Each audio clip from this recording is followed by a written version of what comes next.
coordinated actions affected sections of the M25, M1, M6, and key regional arteries linking ports, warehouses, and urban centers.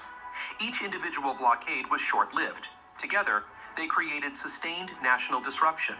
Unlike earlier protest phases, participant numbers on the ground were often modest. In many cases, fewer than 100 demonstrators were sufficient to halt traffic on critical stretches of road. The impact, however, was disproportionate. Freight deliveries were delayed, commuter traffic stalled, emergency diversions stretched local road networks beyond capacity.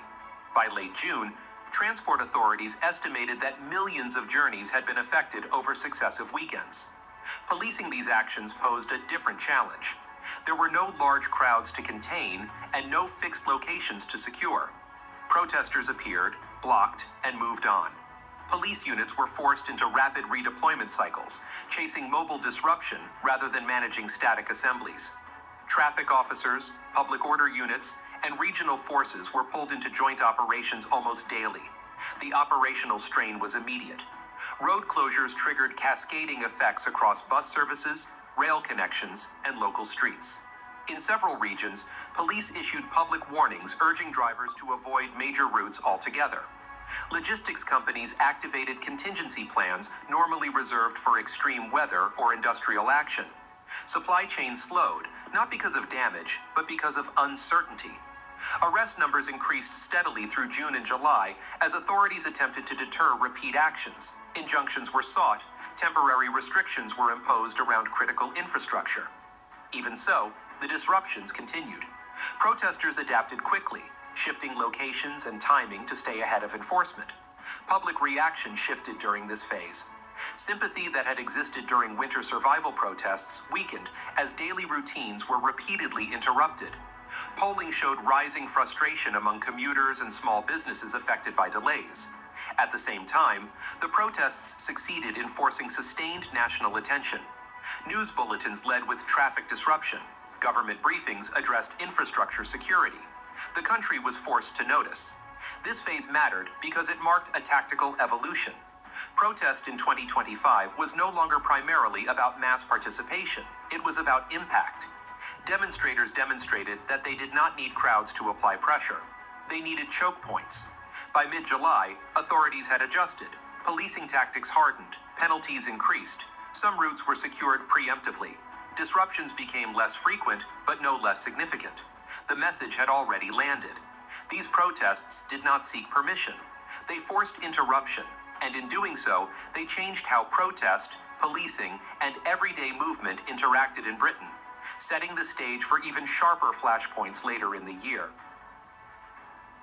This phase was driven by grief and belief. Faith moved into public space. More than 120 collective street prayer gatherings, at least 15 cities affected. Repeated weekend events. As summer disruptions eased, Britain entered a more sensitive phase of protest. From early September, demonstrations increasingly incorporated collective street prayers, sermons, and public mourning, often alongside or immediately following political marches. What began as moments of remembrance became recurring public order events, reshaping how streets, squares, and transport corridors were used. London again became a focal point, but this phase spread more evenly across cities including Birmingham, Manchester, Bradford, Leicester, Luton, and parts of West Yorkshire.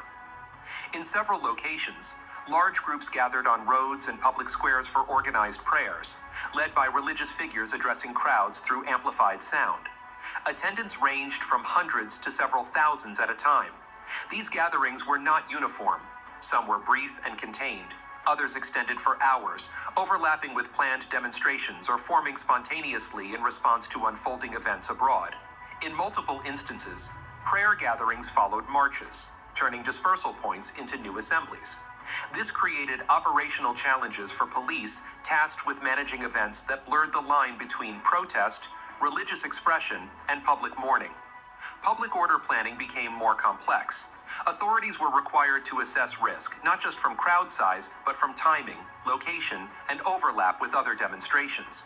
Roads previously reopened after marches were reoccupied. Transport corridors remained blocked longer than anticipated. In several cities, police issued rolling restrictions to manage repeated assemblies in the same locations. By mid-October, the cumulative effect was measurable. More than 120 collective street prayer events had been logged nationwide within a 6-week period. Policing costs increased as forces deployed officers trained in both public order management and community liaison. Arrests were limited, but enforcement actions rose where gatherings exceeded agreed conditions or moved into restricted zones. Public reaction was sharply divided. Supporters viewed the gatherings as legitimate expressions of grief, solidarity, and belief.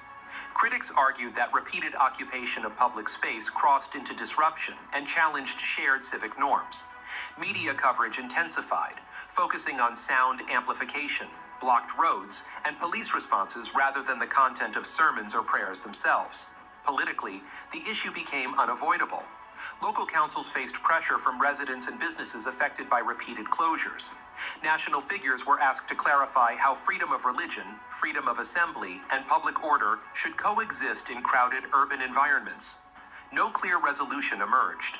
This phase mattered because it introduced a new dimension to protest in 2025. Demonstrations were no longer defined only by demands or disruption. They became emotional and symbolic, rooted in grief and belief as much as politics. Public space turned into a site of mourning, defiance, and contestation. These gatherings were not violent, but they were persistent, and their persistence forced Britain to confront difficult questions about how shared spaces are used when faith, politics, and public order collide, setting the stage for the final, fragmented phase of protest later in the year. This was not one movement. It was many pressures colliding at once. More than 500,000 participants nationwide, dozens of cities involved, no single slogan. As the year drew to a close, Britain did not experience one final defining protest. Instead, it saw something more complex and more revealing.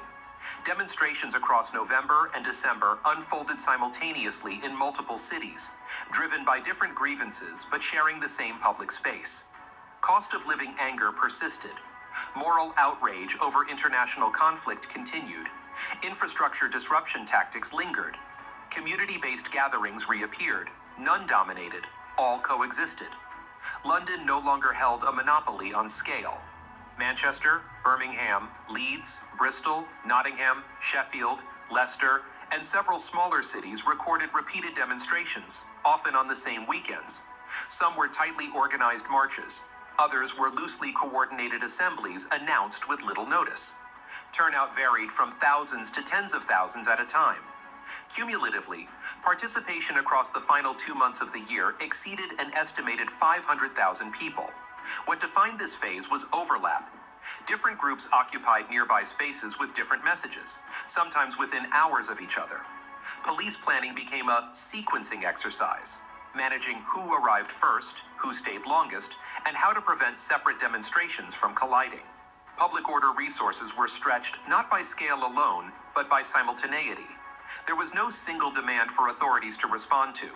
Economic frustration remained unresolved. Foreign policy protests showed no sign of disappearing. Disruption-focused actions continued to target transport corridors sporadically. Faith-based gatherings resurfaced around key dates. Each strand reinforced the sense that protest had become a permanent feature of national life rather than a response to specific events. Public reaction reflected fatigue as much as anger. Polling late in the year showed declining patience with repeated disruption, even among those sympathetic to individual causes. Businesses reported uncertainty around weekend trading. Local councils faced mounting pressure to balance tolerance with enforcement. Police forces entered the winter period already operating at elevated deployment levels. Operationally, the end-of-year protests forced a recalibration. Authorities no longer planned for individual events. They planned for conditions. Rolling deployments, flexible restrictions, and preemptive traffic controls became standard practice. Protest management shifted from exception to expectation. Politically, the demonstrations sent an ambiguous signal. There was no unified movement to negotiate with and no clear policy concession that could diffuse the streets. Instead, the protests reflected a society under sustained pressure, expressing dissatisfaction through multiple sometimes conflicting channels, this final phase mattered because it revealed the outcome of the year. Britain did not move toward consensus, it moved toward fragmentation. Protest became less about rallying behind a single cause, and more about coexisting frustrations sharing the same urban space. These demonstrations did not end the year with clarity, they ended it with continuity. By December, one thing was unmistakable. Protest in 2025 was no longer episodic, it was structural, and the country entered the next year knowing that the streets had become a permanent arena for unresolved pressure. 2025 did not end with resolution. It ended with pressure still in place. Across 12 months, Britain moved through distinct phases of protest, from survival-driven marches to moral mobilization, to disruption, grief, and finally, nationwide fragmentation. Each phase carried a different purpose. None replaced the last. They accumulated. By year's end, protest was no longer an exceptional response to crisis. It had become a condition. Streets were reused. Roads closed more often. Public order deployments stayed elevated.